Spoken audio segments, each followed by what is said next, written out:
I suppose I ought to begin at the beginning. My name is Camila, and my parents are Jack and Lisa. My parents taught in the neighborhood primary school. Dad was constantly preoccupied with business matters. Things were rather normal throughout the first 9 years of my existence.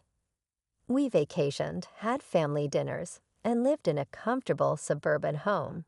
You know, the typical things. Dad was constantly working on a new venture. His brain full of plans and fantasies, he would get home late. Mother was the cool person, always there to give a hug or say something kind. She would read to me before bed, assist me with my homework, and bake cookies with me on the weekends. But then everything came apart when I was 9 years old.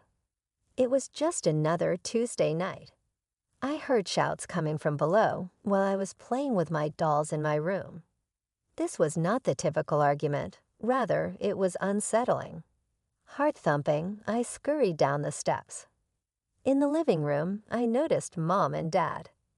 Dad was throwing his arms about, a red expression on him. Mom had mascara pouring down her face as she sobbed. "Lisa, how could you?" Dad screamed, alongside Mark. He came over for supper at our place, my God. Mom started crying now. "Jack, I apologize. It recently took place. I intended for it not to. Didn't intend for what to happen, to ruin our household." Dad's voice included a hint of rage. The following several weeks flew by. Mom and Dad cried a lot. There were meetings with people in suits, and there were quiet phone conversations. Even though I didn't fully comprehend what was going on, I knew it was wrong. And then Dad told me the day we were going away. He bowed before me, his eyes dejected and worn out. "You and I are moving to a new place, Camilla, my darling. For your mom, we're leaving the house." "Mom, why can't we stay here?" My bottom lip quivered as I questioned. Dad scanned the living room, his eyes resting long on the pictures of the family. "We both adore you so much, honey, even if it's complicated. That won't ever alter." I felt like my whole world was falling apart as my dad, and I put my beloved books and plush animals into the back seat of our car and drove away from our residence. I had no idea at the time, but this was only the start of a protracted, agonizing journey. I had no idea how different life would be with Dad. I mean, I kind of expected that we would be suffering at first, but Dad's business went off. We were moving into this enormous house, even bigger than our last one, before I knew it. Living in such a luxurious place while still feeling so unstable within was strange. Dad worked nonstop. He would leave the house before I even got out of bed and return after I went to bed. I would frequently find myself at the home of Dad's parents, Robert and Eleanor, also known as Grandma and Grandpa. Grandma would say, attempting to keep me occupied, "Camilla, honey, come help me with these cookies." When Grandpa took me to the garden, he taught me the names of every plant. Although they were pleasant, it wasn't the same as having my parents in the house. Dad was different, I suppose, stricter when he was home. His first question whenever he entered the room was, "Camilla, have you finished your homework?" Or, "Camilla, there's a mess in your room." Before supper, tidy up. He seemed to be struggling to balance being a parent and a parent figure. He was trying, though, so I had to give it to him. He declared Sundays to be daddy-daughter days every Sunday. Just the two of us would go out and do things. His favorite game was mini golf. He would become engrossed in it, being silly and competitive. "Camila, be careful." He'd say, "I'm going for a hole-in-one," and make me laugh even though I wasn't laughing. We used to go buy ice cream occasionally. I would consistently order the triple chocolate fudge, and he would become uncomfortable. He'd remark, "How can you eat that sugar bomb?" and sneak spoonfuls when he thought I wasn't watching. Other times, we'd hit up the local museum. Dad would read every single plaque out loud, putting on different voices for each one. In 1492, Columbus sailed the ocean blue. He'd say in this ridiculous pirate voice, making me giggle, and the other visitors stare. When I turned 10, Dad signed me up for piano lessons. I wasn't too thrilled about it at first, but it turned out to be pretty cool. Dad would come to every recital, sitting in the front row with this big, goofy grin on his face. Even when I messed up, which was a lot, he'd be the first one on his feet, clapping like I'd just won a Grammy or something.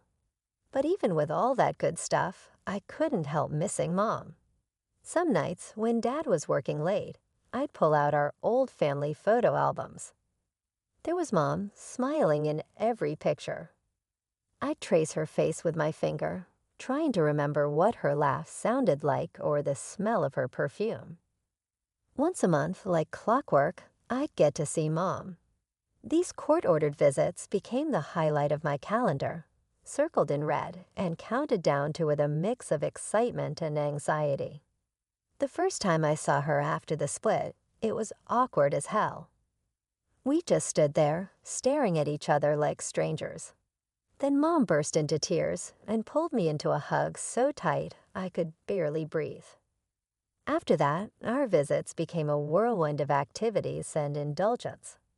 It was like Mom was trying to cram a month's worth of loving into a single day. She'd take me shopping, buying me clothes that made me feel grown up and cool. I remember trying on this crop top and thinking I was hot. "You look beautiful, sweetie," Mom gushed when I wore it. At home, Dad nearly had a heart attack. "Absolutely not," he said, his face turning red. "Go change now." I stomped up to my room, furious. "Mom lets me wear it," I muttered. "Well, I'm not your mother," Dad shot back. The next visit, Mom took me to this fancy cafe, the kind of place with tiny sandwiches and waiters in bow ties. "Order whatever you want, honey," Mom said with a wink. I went nuts. Chocolate cake, ice cream sundae, 3 different kinds of soda. By the end, I was so hyped up on sugar, I was practically vibrating. Dad wasn't thrilled when I came home bouncing off the walls. "What did she feed you?" he grumbled, watching me zoom around the living room. But the best visit was when Mom surprised me with a trip to Adventureland, the local amusement park. We rode every roller coaster twice, screaming our heads off and laughing until our sides hurt. As we sat on a bench, sharing a massive cotton candy, Mom got this faraway look in her eyes. "Remember when we used to have family picnics in the backyard?" She said softly. "Your dad would burn the burgers, and we'd end up eating ice cream for dinner." I nodded, a lump forming in my throat. Those memories seemed like they belonged to someone else now. Mom squeezed my hand. "I miss those days, Camila. I miss you. Maybe someday we could be a family again." My heart leaped at her words. "Really?" I asked, hardly daring to hope. She smiled, but it didn't quite reach her eyes. "We'll see, sweetie. We'll see." For weeks after, I daydreamed about moving back in with Mom, about our family being whole again. But then I'd look at Dad, see him trying so hard to make pancakes shaped like Mickey Mouse, and feel guilty for even thinking about leaving. Just before my 12th birthday, Mom dropped a bombshell. She was getting married to Mark. Yeah, that Mark, with whom she'd had an affair.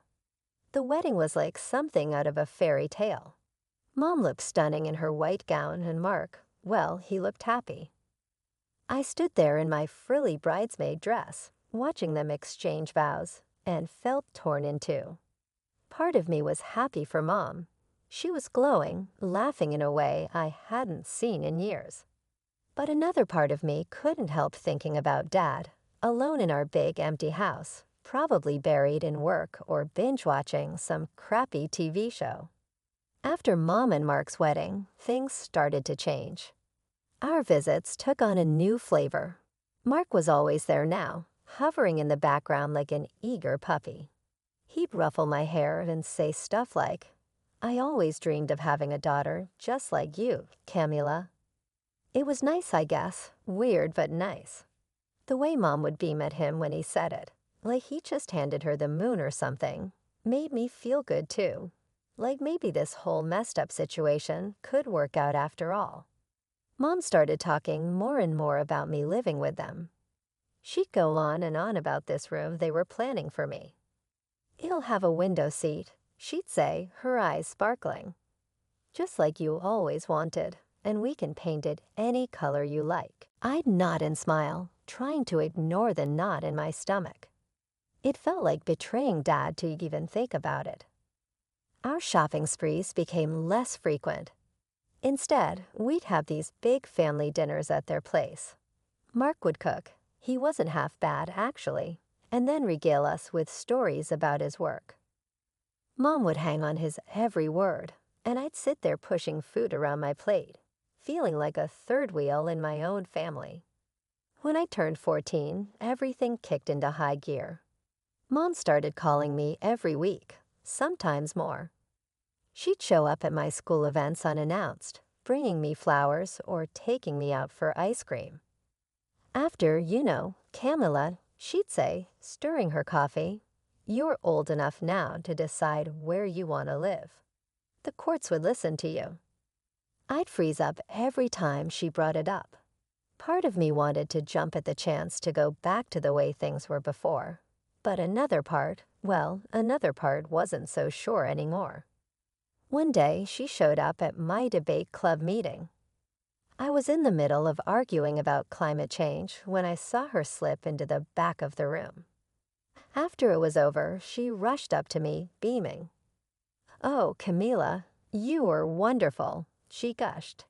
"If you lived with us, you could join the debate team at your new school. They're state champions." I felt my stomach clench. "Mom, I just think about it, okay," she said, squeezing my arm. "We want you home with us." As I watched her leave, I felt torn in two. Home? What did that even mean anymore? That night, I lay in bed, staring at the ceiling. I thought about Mom and her new perfect life with Mark. I thought about Dad working himself to the bone to give me everything I needed. I was 14 years old, and the weight of the world felt like it was on my shoulders. How was I supposed to choose?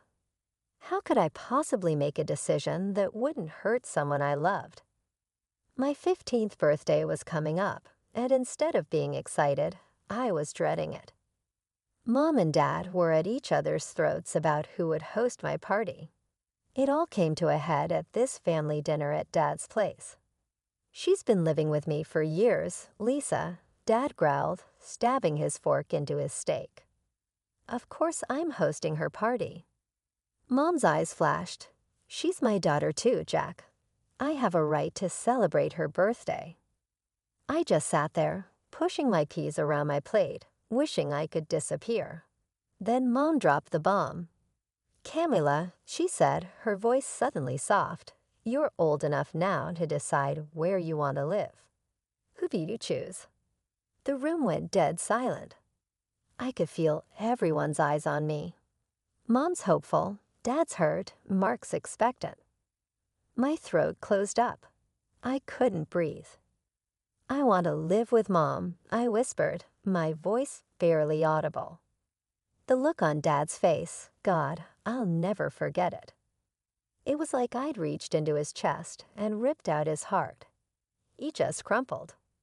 Before I knew it, I was packing my bags. Mom and Mark were over the moon, helping me move my stuff into their place. Dad just stood in the doorway, watching, his eyes hollow. "You can come back anytime, Pumpkin," he said as I left. Anytime. The first few weeks at Mom and Mark's were like a dream. They took me shopping for my new room, letting me pick out this super expensive, trendy bedroom set. They enrolled me in this family-friendly private school, Westfield Academy. "You'll get a top-notch education here," Mom gushed. This is the start of a bright future, Camila. And the family game nights. They were a blast. We played Monopoly or Con, laughing and trash-talking each other. For a while, I thought I'd made the right choice. But then things started to change. It started small. Mom making comments about my clothes or my hair. "Honey, are you sure you want to wear that? It's not very flattering," or "Mark's niece always looks so put together. Maybe you could try styling your hair like hers." Then it was my grades. I was struggling to keep up at Westfield. It was way harder than my old school. A B-, Camila. Mom frowned, looking at my report card. "You know Mark's niece is top of her class. Maybe you're not applying yourself enough." The game nights became less frequent. More and more often, I'd come home to find a note on the fridge. "Gone out with the Petersons. Leftovers in the fridge. Don't wait up." I'd heat up my dinner and eat alone in my room, staring at the fancy decor that suddenly felt cold and impersonal. The final straw was the vacation they'd been promising me. This amazing trip to Hawaii for months.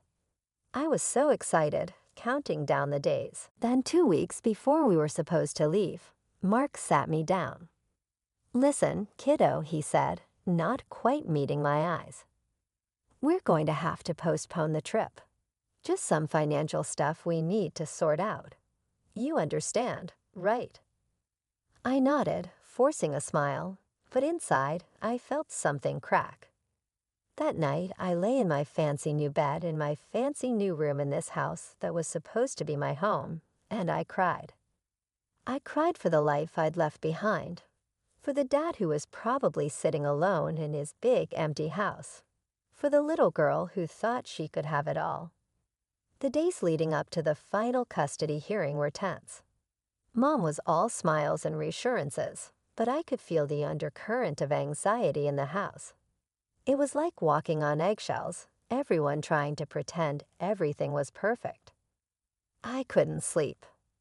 The pressure of the upcoming hearing, the growing unease I felt in this house, it all swirled in my head, keeping me awake night after night. It was about a week before the hearing when it happened. I woke up in the middle of the night, my throat dry as sandpaper. Figuring everyone was asleep, I crept downstairs for a glass of water. As I reached the bottom of the stairs, I heard voices coming from the kitchen. Mom and Mark having what sounded like a heated discussion. I froze, not wanting to interrupt. That's when I heard it. "I'm tired of pretending that I like having her here." Mark's voice was harsh and annoyed. "The kid is constantly draining our resources." My heart stopped. I pressed myself against the wall, hardly daring to breathe. I know," Mom replied, her voice low and urgent. "But think about the tax breaks and the alimony. Once we have full custody, we'll have a steady income stream from Jack." I felt like I had been punched in the gut. Mom was using me for money. Mark's voice again, skeptical. "I hope it's worth it." I didn't sign up to be a full-time dad to a teenager. "Just a little longer," Mom said, her voice soothing now. "Once she's officially ours, we can start setting some stricter rules. Maybe even send her to boarding school." I didn't wait to hear more. I bolted back upstairs, my need for water forgotten. I dove under my covers, shaking, tears streaming down my face. It had all been a lie. The shopping trips, the fancy school, the family game nights. It was all just a show. They didn't want me. They wanted Dad's money. I barely slept that night, replaying their words over and over in my head. When morning came, I dragged myself downstairs, feeling like a zombie. "Morning, sweetie." Mom chirped, way too cheerful. "Ready for breakfast?" I nodded, not trusting myself to speak. I poked at my cereal, my stomach turning. "Everything okay, Camila?" Mark asked, peering at me over his newspaper. "You look a little pale." I forced a smile. "Just nervous about a test," I lied. They exchanged a look. Well, don't stress too much, Mom said, patting my hand. I'm sure you'll do great. I wanted to scream. I wanted to flip the table, to tell them I knew everything, to demand how they could do this to me. But I didn't. I just sat there, nodding and smiling, playing the part of the perfect daughter. As soon as breakfast was over, I retreated to my room. I sat on my bed, staring at the fancy decor that now felt like a prison. What was I going to do? The hearing was in a week. If I didn't say anything, I'd be trapped here with people who saw me as nothing more than a paycheck. The day of the custody hearing arrived like a thunderclap. The courtroom was packed. Mom and Mark sat on one side, both looking confident and put together. On the other side was Dad, with Grandma and Grandpa right behind him. Dad looked tired, resigned, like he'd already accepted defeat. As the lawyers droned on, presenting their arguments, I sat there in silence, my hands clenched so tight my knuckles were white.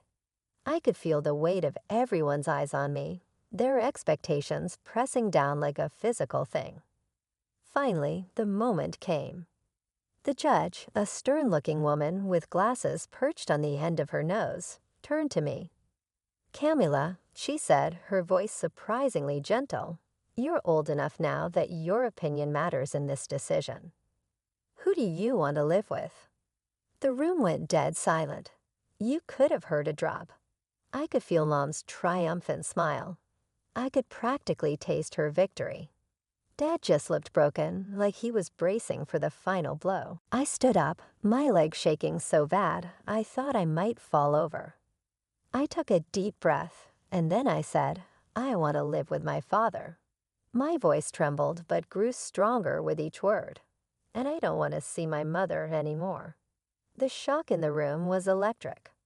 Mom's smile vanished, replaced by a look of utter disbelief. Mark's face went pale. Dad looked like he couldn't believe what he was hearing. The judge leaned forward, her brow furrowed.